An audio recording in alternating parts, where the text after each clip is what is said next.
बिस्मिल्लाहिर्रहमानिर्रहीम। अस्सलाम वालेकुम स्टूडेंट्स, क्या हाल चाल है आप लोगों का। उम्मीद है खैरियत से होंगे। इस वीडियो में बात करेंगे कि अगर कोई आपका सब्जेक्ट जो है ना वो फ़ेल हो जाता है, अगर आपके मल्टीपल सब्जेक्ट फ़ेल हो जाते हैं तो क्या होगा। आपका सेमेस्टर ड्रॉप होगा, आपको बिल्कुल फ़ेल कर दिया जाएगा, आपकी स्टडी ड्रॉप कर दी जाएगी, या आप उसको न्यू सिरे से रख सकते हो। इसकी जो व्यू की असल जो पॉलिसी है वो क्या है, बेसिकली इस वीडियो के अंदर डिस्कस करने लगे हैं, क्योंकि बहुत सारे स्टूडेंट इस चीज़ को लेके परेशान है कि हमारा कोई पेपर अच्छा नहीं हुआ और उसमें अगर फ़ेल हो गए तो क्या होगा। ठीक है, लेकिन उससे पहले एक गुजारिश ये है कि आप लोगों ने कमेंट में बताना है कि आप लोगों के पेपर कैसे हो रहे हैं और ये जो हमारा चैनल है इससे भी आपको कोई हेल्प मिल रही है या नहीं। ठीक है, अब यहाँ पे हम अगर व्यू की पॉलिसी की बात करें ना, तो फाइनल टर्म में जो बेसिकली आपको एक चीज़ बता देता हूँ जो शायद आपको बहुत कम पता हो। जैसे आप बहुत सारे लोग जो है ना वो बीएस कर रहे हैं, तो बीएस का जो मैक्सिमम ड्यूरेशन कितना इन्होंने दिया हुआ है, अलाउ किया हुआ है 8 साल। ठीक है,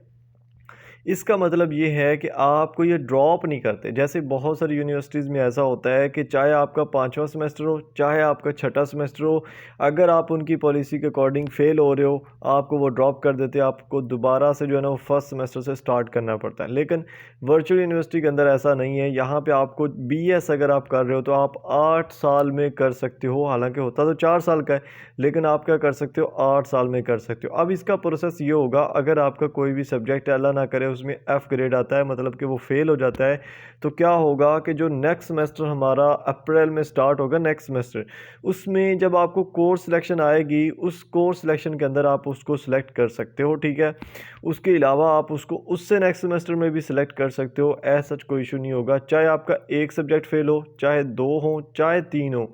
आपका ना तो जो है ना वो सेमेस्टर में इफ़ेक्ट पड़ेगा, ना आपकी स्टडी पे इफ़ेक्ट पड़ेगा, और ना आपको ड्रॉप कर दिया जाएगा। ठीक है, लेकिन ऐसा होता है कि बर्डन इंक्रीज़ हो जाता होता है। फॉर एग्ज़ाम्पल, आप का फर्स्ट सेमेस्टर था और आपकी एक सप्ली आ गई। ठीक है, और सेकंड सेमेस्टर में जब आप जाओगे तो वहाँ पे आपके ऑलरेडी 5 सब्जेक्ट होंगे, तो 5 के साथ जब आप इस एक सब्जेक्ट को भी रख लोगे तो 6 हो जाएंगे।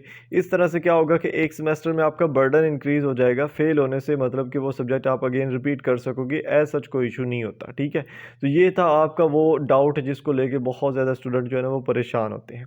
दूसरी तरफ अभी अगर आपका, जैसे बहुत सारे स्टूडेंट जो होते हैं उनका जो असल जो मुश्किल पेपर होता है वो उन्होंने एंड पे रखा होता है। ठीक है, तो उसके लिए आप व्हाट्सअप चैनल पे अगर आप आएँ तो यहाँ पे आपको करंट पेपर देखने को मिल जाएंगे, और मैं बहुत ज़्यादा करंट पेपर अपनी तरफ से जितने मुझे मिले हैं मैं यहाँ पे शेयर कर चुका हूँ। ठीक है, बात बताने का मकसद ये है कि ये जो करंट पेपर हैं इनसे आपको आइडिया ये हो जाता है कि कौन से टॉपिक जो हैं वो मतलब कि ज़्यादा रिपीट हो रहे हैं। ठीक है, कोई भी आप करंट पेपर किसी भी सब्जेक्ट के उठा लो, जैसे यहाँ पे मैथ की बात कर ले तो इसमें यहाँ पे मीडियन है। ठीक है, यहाँ पे जो परसेंटेज का बेसिक नॉलेज है। ठीक है, मतलब कि ये मीडियन मूड ट्रिग्नोमेट्री का जो चैप्टर है। ठीक है, यहाँ पे इसने बताया ना ट्रिग्नोमेट्री कर लो 70% पेपर हो जाएगा। ट्रिग्नोमेट्री का एक ही चैप्टर है, उससे इतना पेपर हो जाता है। तो बताने का पर्पज़ ये है कि करंट पेपर के अंदर कम अज़ कम जो इम्पोर्टेंट चैप्टर आपको बताए जा रहे हैं वो कर लें।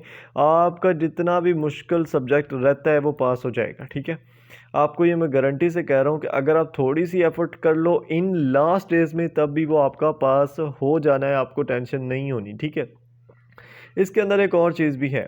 बहुत सारे स्टूडेंट ऐसे होते हैं, मैं यहाँ पे गौर से सुनना है आपने। ठीक है, बहुत सारे स्टूडेंट होते हैं जिनके पास टाइम बिल्कुल भी नहीं होता। ठीक है, और उनका कोई टफ सब्जेक्ट है।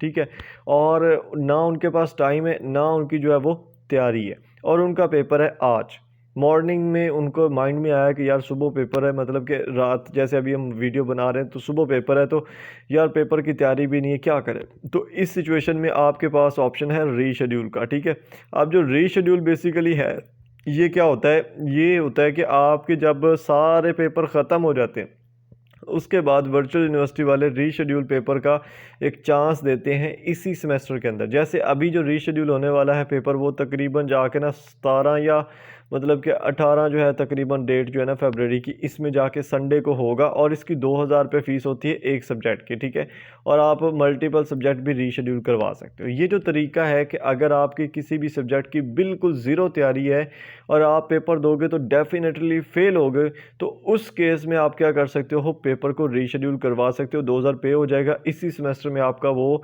मतलब कि पेपर भी हो जाएगा, और साथ में कोई उसका इशू नहीं होता, कहीं डिग्री पे लिखा हुआ नहीं होता कि इसने रीशेड्यूल में पेपर दिया या कुछ।